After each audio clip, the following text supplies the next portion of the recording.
नमस्कार दोस्तों। अभी से कुछ समय पहले नेपाल के एक लड़के के साथ एक ऐसी दिल दहला देने वाली भूतिया घटना घट गई कि जिस घटना की कहानी सुनने के बाद आप किसी भी चीज़ के ऊपर विश्वास नहीं कर पाएंगे। मैं ऐसा क्यों कह रहा हूँ, ये वीडियो के ख़त्म होते होते तक आप लोग डिटेल में समझ जाएंगे। आइए जिया की ज़ुबानी ये कहानी फुल डिटेल में जानते हैं। ये जो घटना घटी ना, अभिमन्यु नाम के लड़के के साथ घटी, जो कि नेपाल के एक शहरी इलाके में रहता था। बचपन से ही जब वो छोटा था, लगभग 10-12 साल का था, उस टाइम पे वो लोग उस शहर में शिफ्ट हो गए थे अपने छोटे से गांव से आके। और बड़े होते तक जो अपना अभिमन्यु है उसी शहर में रह रहा था। उसका स्कूल भी हुआ वहीं पर, उसका कॉलेज भी वहीं पर हुआ, और उसका अभी फाइनली 1-2 साल पहले ग्रेजुएशन कंप्लीट हो गया। लेकिन जब उसका ग्रेजुएशन कंप्लीट हुआ ना, उसके बाद वो बहुत ज़्यादा अपने घर वालों को बोलने लगा कि चलते हैं ना गांव, चलते हैं ना प्लीज़। बचपन के बाद कभी गांव गए नहीं है, गांव से अपन यहाँ पर शिफ्ट हो गए शहर में, उसके बाद कभी गांव जाने का मौका नहीं मिला। अपने मम्मी पापा घर वालों को बार बार यही बात बोलता था, लेकिन उसके जो पापा थे वो बार बार मना कर देते थे। बोलते थे कि नहीं, उस मनहूस से गांव में नहीं जाएंगे, ऐसा सब बोलते थे। मनहूस गांव क्यों बोल रहे थे उस गांव को? क्योंकि नेपाल के अंदर एकदम ही छोटा सा गांव था जिस गांव से ये लोग बिलोंग करते थे।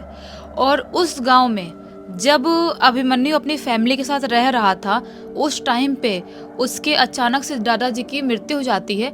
और दादाजी की मृत्यु के बाद उसके जो बड़े पापा थे और जो फैमिली वाले लोग थे, उसके कज़न ब्रदर लोग थे, वो इनसे बहुत ख़तरनाक लड़ाई करते हैं और लड़ाई झगड़ा करते हैं, मारपीट करते हैं, बहुत ही ज़्यादा बुरी हालत इनके कर देते हैं। और उस गांव में, उस प्रॉपर्टी में, उस जगह पर इनका रहना जीना हराम कर दिए थे। ऐसा वाला हो गया था। तो अभिमन्यु के पापा ने क्या सोचे थे कि अब तो पिताजी रहे नहीं, और इनकी हरकतों से देख के लग रहा है कि ये हमें इस घर में और ये सब ज़मीन हमको लेने नहीं देंगे, हमको रहने नहीं देंगे, हमारा जीना हराम करके रख देंगे। इससे बेहतर है कि हम कोई शहर में अपने बच्चों को लेके शिफ्ट हो जाएं। अभिमन्यु पापा ऐसा सोचते हैं। कोई भी अपनी फैमिली के बारे में ऐसा ही सोचेगा। अगर किसी की फैमिली में उससे खानदान वाली लड़ाई कर रहे हैं तो वो लोग, बहुत लोग सोचते हैं कि हम उनसे दूर चले जाएं, कि जो भी लड़ाई है, जो भी चीज़ है, वो सही हो जाए और हमारी फैमिली सेफ रहे। तो अभिमन्यु के पापा ने भी यही डिसीजन लिया। लेकिन अभिमन्यु का एक दोस्त था, बेस्ट फ्रेंड था, उसका पड़ोसी मानू, जिससे वो बहुत ज़्यादा कनेक्टेड था, बहुत ज़्यादा। बचपन से ही वो उसको ना अपने सगे भाई जैसा मानता था, इतना कनेक्टेड था मानू। और ये हमेशा हमेशा साथ में ही खेला करते थे। उसको छोड़ के जाने का मन था ही नहीं, अभिमन्यु को, मानू को छोड़ के जाने का मन था ही नहीं। और वो ना बहुत ज़्यादा परेशान हो गया, बोलने लगा कि नहीं, आप लोग चले जाओ शहर में, मैं नहीं जाऊँगा, मुझे मानू के साथ ही रहना है, अपने दोस्त के साथ ही रहना है। लेकिन फिर भी, अब छोटा था 10-12 साल का, घर वाले उसको ज़बरदस्ती शहर में लेके चले जाते हैं। और यहाँ पर अब इतने साल बाद वापस से जब अभिमन्यु अपना ग्रेजुएशन कंप्लीट कर लेता है, अपने घर वालों को फोर्स करना चालू कर देता है कि गांव चलो। अब वापस से घर वाले वही सिचुएशन में आ गए कि अभी भी सुधरे तो होंगे नहीं, वो लोग वैसे ही होंगे। बातचीत कभी कभी फ़ोन करते हैं, लेकिन अंदर से क्या पता कि अपन जाएँ अपने साथ कुछ कर दें, ऐसा वाला होगा। तो अभिमन्यु बोलता है कि नहीं नहीं पापा, ऐसा नहीं करेंगे। मैं भी भैया लोगों से बात करता हूँ, जो कज़न ब्रदर है उनके बारे में बोलता है, मैं भी उन लोगों से बात करता हूँ, वो लोग बुलाते हैं बहुत बार, एक बार चलते हैं ना, वहाँ रहने थोड़ी जा रहे हैं, अपन तो घूमने के लिए जा रहे हैं ना, चलते हैं ना प्लीज़। तो अब इतना रिक्वेस्ट करता है तो इसके फैमिली वाले लोग मान जाते हैं।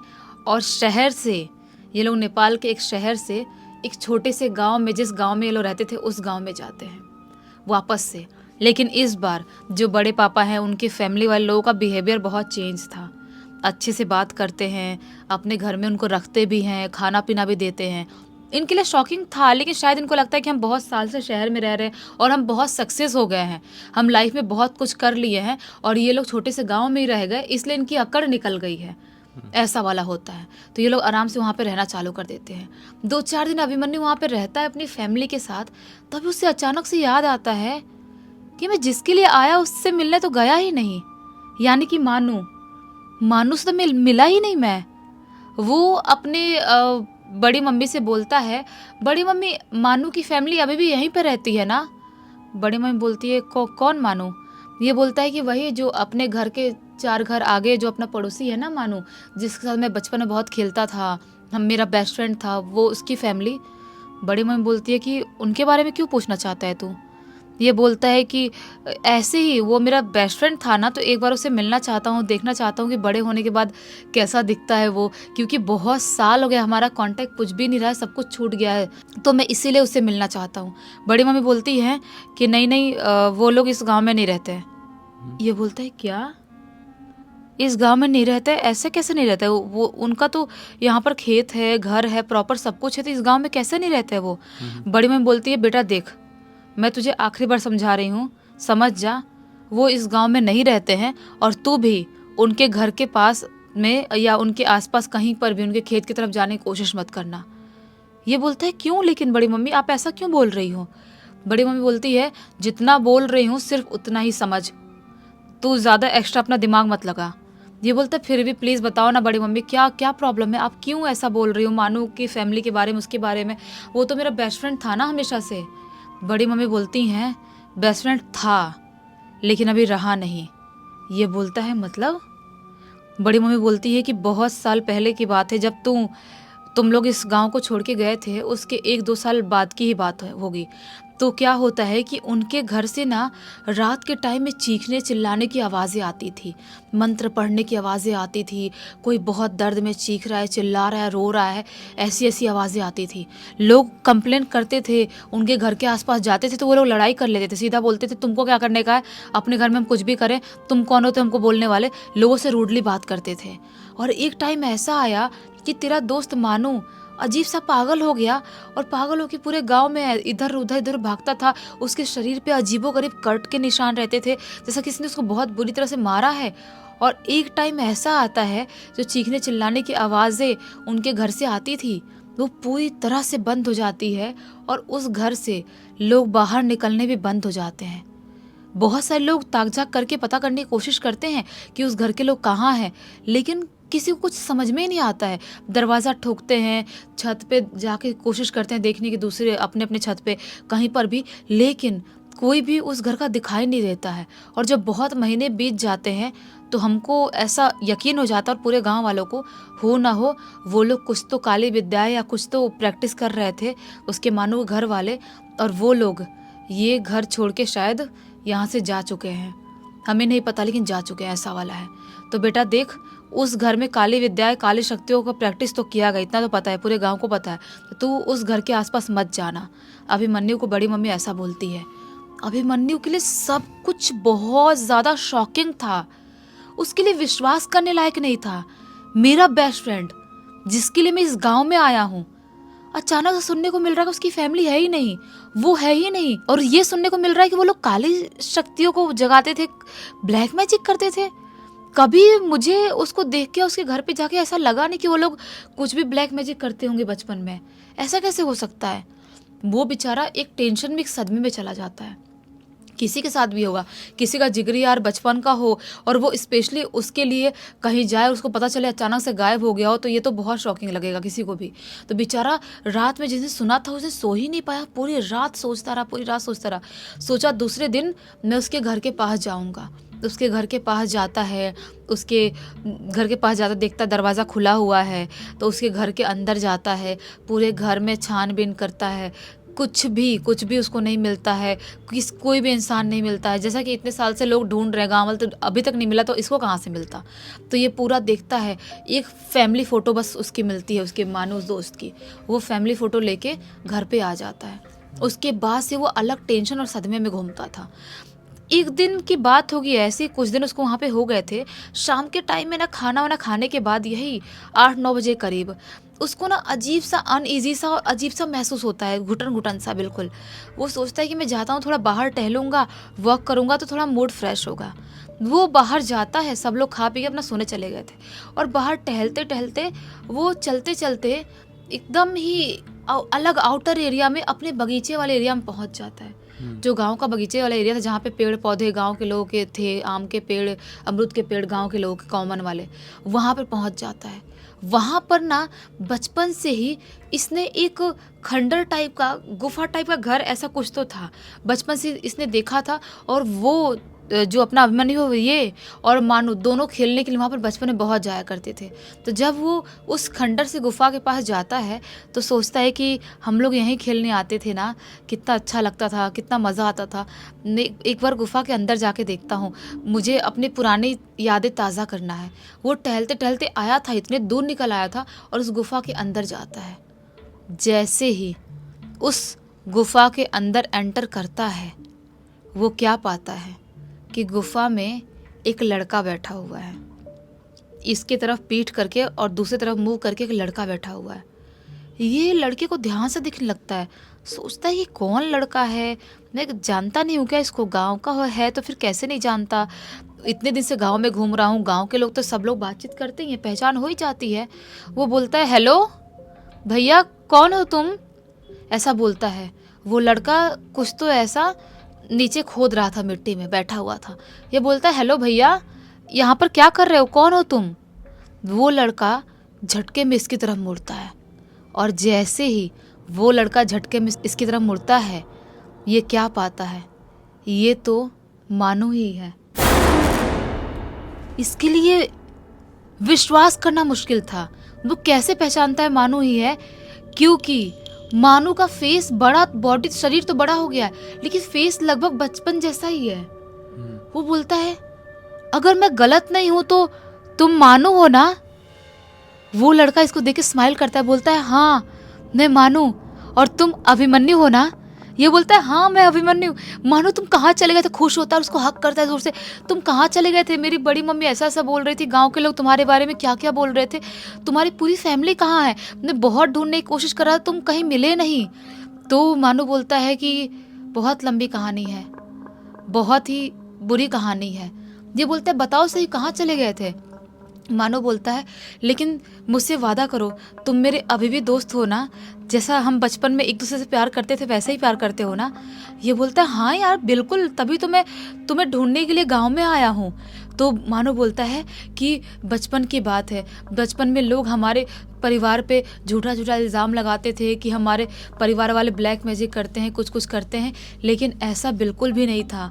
मेरे ऊपर एक डायन ने अपनी डायन क्रिया से मेरे ऊपर प्रैक्टिस किया था, मेरे ऊपर ब्लैक मैजिक किया था, जिसकी वजह से मेरे घर वाले मेरा झाड़ फूँक करवा रहे थे और बिल्कुल भी मैं ठीक नहीं हो पाया। मैं बहुत अंदर तक बीमार हो गया था, मैं अजीब सा पागल जैसा हो गया था।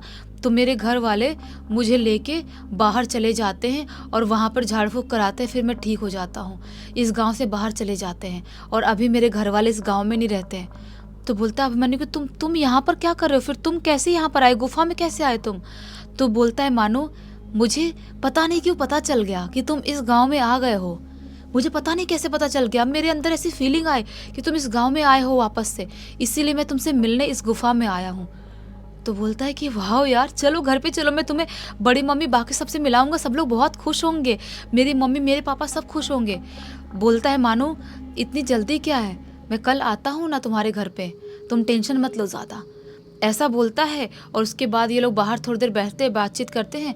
उसके बाद मानो चले जाता है, बोलता है मैं अभी दूसरे गाँव में रहता हूँ, वहाँ जाता हूँ, कल तुम्हारे घर पर आऊँगा। और अभिमन्यु अपने घर चले जाता है। अपने घर पर आता है, आज बहुत ज़्यादा खुश था, अपने बेस्ट फ्रेंड से इतने साल बाद मिला था। वो सोने के लिए चले जाता है, सो गया, आधी रात का टाइम होता है। जैसे ही आधी रात का टाइम होता है उसकी आँख खुलती है, सोया हुआ था, उसकी आँख खुलती है और उसे अपने बेडरूम में उसकी आँख के सामने मानू खड़ा हुआ दिखाई देता है। ये बोलता है मानू तुम कब आए और तुम्हें कैसे पता मैं इसी बेडरूम में सो रहा हूँ। मानो बोलता है कि मुझे सब कुछ पता है तुम्हारे बारे में और मैं तुम्हें अपने साथ लेके जाने के लिए आया हूँ। ये बोलता है मतलब कहाँ जाना है। मानो बोलता है देखो अभिमन्यु, मैं इस दुनिया में अब नहीं रहता, मैं दूसरी दुनिया में रहता हूँ और मैं चाहता हूँ कि तुम भी उसी दुनिया में चलो। अभिमन्यु बोलता है कि तुम कैसी कैसी बात कर रहे हो, कौन सी दुनिया, मुझे कुछ समझ में नहीं आ रहा है। जैसे ही ये बात बोलता है ना, मानो जोर से चीखता है और चीखने की वजह से उसका फेस पूरी तरह से चेंज हो जाता है। मानो अब बचपन जैसा दिखने लगता है और उसके पूरे फेस की हड्डियां दिखने लगती हैं, पूरे हाथ पैर एक स्केलेटन जैसा बन जाता है। और ये चीज़ देख के जो अभिमन्यु है वो ज़ोर से चीखता है और ज़ोर से चीखता है, अचानक से उसकी आँख खुलती है। मतलब ये सब कुछ एक सपना था, एक बुरा सपना। चीख के उठता है, जो उसके मम्मी पापा थे भागते हुए आते हैं, बड़े मम्मी बड़े पापा सब लोग, उसे कज़न लोग बोलते हैं क्या हुआ क्या हुआ। ये अपने घर वालों को A to Z पूरी बात बता देता है। फिर बड़ी मम्मी इसको बहुत डांटती है, बोलती है तेरी हिम्मत कैसे हुई इस घर में जाने की, तू क्यों गया उस घर में और उनकी फ़ोटो क्यों लेके आया। तुझे मैंने बताई थी ना उस घर में उन लोगों ने कुछ ब्लैक मैजिक कर रहे थे, कुछ कुछ प्रक्रियाएं कर रहे थे जिसकी वजह से वो लोग गायब हुए, कहीं चले गए, क्यों गया तू। वो लड़का तूने सपने में देखा है और बोला है शायद वो जिंदा नहीं है, और वो अब तेरे पीछे बहुत बुरी तरह से पड़ गया है, तुझे वो नहीं छोड़ेगा। ऐसा बड़ी मम्मी बोलती है और ठीक ऐसा ही होता है। पूरे एक साल से अभिमन्यु बहुत बुरी तरह से परेशान रहता है। उसका खाना पीना पूरा छूट जाता है। उसके सपने में, उसकी आँख खुले हुए में हर टाइम उसे सिर्फ और सिर्फ मानो दिखाई देता था और बोलता था कि अभिमन्यु चल मेरे साथ, मैं तुझे लेने आया हूँ, अपनी दुनिया में लेके जाऊँगा। पूरे टाइम उसको ऐसा ही बोलता रहा। वो पूरी तरह से जैसे एक पॉजेस इंसान रहता है वैसा हो गया था अपना अभिमन्यु, और उसकी हालत पूरी तरह से बिगड़ गई थी। लेकिन अभी कुछ दिनों पहले, यानी कि लगभग 1 महीने हो रहे होंगे, 1 महीने पहले उसको मेहंदीपुर बालाजी लेके जाते हैं, वहाँ पर झाड़ फूँक करवाते हैं और उसके बाद जाके अभी उसकी तबीयत थोड़ी ठीक है। अब उसको सपने में सिर्फ दिखाई देता है, आँख खुली में नहीं दिखाई देता है, लेकिन उसके ऊपर अब उसका दोस्त मानू हावी नहीं हो पाता है। बाप रे, बड़ी खतरनाक घटना थी यार। मतलब अच्छा हुआ उसे धार्मिक स्थानों पर ले जाया गया और उसके अंदर जो भी निगेटिविटी आ गई थी, उसके दोस्त का प्यार ही कहो, जो भी कहो उसके प्रति, कि वो ऐसा पॉजेस्ड हो गया था, लेकिन अब ठीक है। अच्छा, इस पूरी पूरी घटना की जानकारी किसके थ्रू मिली? इस पूरी की पूरी घटना की जानकारी ये जो अपना अभिमन्यु है ना, उसकी ही बहन अर्पिता ने लिख के भेजी है। चलो अच्छा ही हुआ। तो इसी एक नोट के साथ इस कहानी का अंत करते हैं। अब तक इस वीडियो को देख लिए तो लाइक ज़रूर कर देना, चैनल को सब्सक्राइब करके बेल आइकन दबा के ऑल के ऑप्शन में क्लिक करना है, क्योंकि इसी तरह के हैरान कर देने वाले खौफनाक वीडियोस डेली आप लोग के सामने लेके आते रहते हैं। इंस्टाग्राम के लिंक इस वीडियो के डिस्क्रिप्शन बॉक्स में जाए, क्लिक करके डायरेक्ट वहाँ पर पहुंच जाना। और इसी तरह कोई भी कहानी, टॉपिक या जानकारी आप लोगों के पास भी है तो लिख भेजना। हो सकता है हमारा अगला वीडियो कल आपके हिसाब से ही बन रहा हो। तो चलिए कल फिर से मिलते हैं, तब तक के लिए बहुत बहुत धन्यवाद। आपका दिन शुभ हो।